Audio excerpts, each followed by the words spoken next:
Thanks for watching Scholar Rasta with Ahmad. Don't forget to like, share, and subscribe for more scholarship guidance. We can move for part two, how to write a research proposal, because after you have got the emails and CV and you are interested to hire a candidate for the next step for like graduate application in some countries or in some university, they wanna write like a research proposal. So what in your opinion is the very first quality of a strong research proposal? It should be discussed with professor, or you can ask candidate like bring your idea to me. Well, personally, I always prefer if you discuss it with the professor. And the reason for that is I don't like students to waste time. Okay. And so if a student came to me and said, I would like to work on spring wheat, and I'd like to do sun pest resistance. Okay. And they write this beautiful proposal. I'm a winter wheat breeder, not a spring wheat breeder. So I'm not sure I could help. Now, I've done projects with spring grains, don't get me wrong, because the student needed to do that for their funding. But then they say, I want to work on sun pest.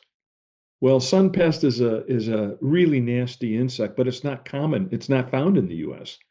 So we couldn't do the work in the US.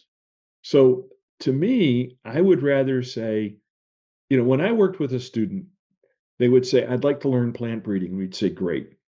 Then you say, what would you like to do when you get your degree? And they'd say, well, geez, I want to work with a company, or I want to teach at a university, or I want to work on host parasite interactions. I want to work on genomic selection. I want to work on X. I want to work on Y. And then the major professor and the student can say, okay, cool. You want to work on genomic selection? This is a project that's always interested me. This is one we could work on together. Does that make sense? Does that meet your goals? It meets my goals. And that's why I always like the student asking rather than coming with a full proposal. Now, again, we fully recognize that in some countries, in order to get a research assistantship, the country that's funding them will say, we need more work on X. And that's all they have. So they write a proposal that they shared to get their scholarship. And then they have to share that with the advisor because that's what they're committed to. And that's fair. And then Thank you. and then if a good professor will, if we can't do it, we would refer them to someone who we think we can. Yeah, very good comment. And do you value a innovative idea more or well-structured proposal? Actually, I would take either. It's if someone has a really clever idea, the short answer is absolutely. Boy, that's interesting. Let's see what we can do with it. If someone has a really well-structured proposal, it means they know how to think through a problem start to finish. That's a good thing too. Okay, so now for the students, could you advise how they can start to think about the research proposal? Like what should think, what things should focus on introduction, material and method, and like etc. So they can design very well. Okay.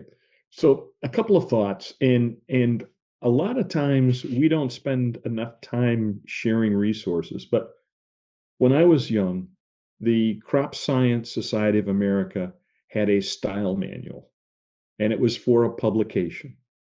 And most people would like a proposal to be written somewhat similar to a publication. And in there, it would tell you, now you don't need an abstract usually for a proposal, but sometimes you do. And if they want one, you do it. But that outlined very precisely what the journal expected.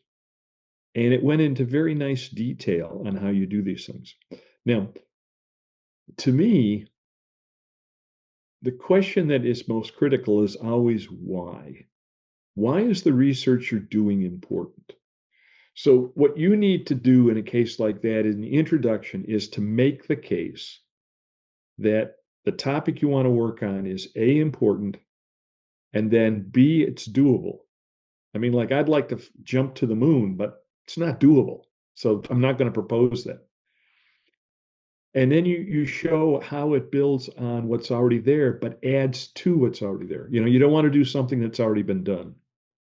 So you do that. That's the first part of the proposal, is to explain the why. The second part is to explain the how. I mean, can you do this? I mean, so like if I saw a project that came in and said, I need to make 10,000 transgenic wheat plants, a graduate student can't do that. I mean, there's just no way, at least not with the current technologies as I'm aware of. So, it has to be realistic. And the how allows you the confidence to believe the student knows what they're doing. And when you write a proposal, the number one thing you want is that the why is important. It's new because you don't ever want to do anything that's already been done. The how is acceptable, that it makes sense, and that you have confidence that the student can do both. Mhm. They can do the how and they understand the why. Okay.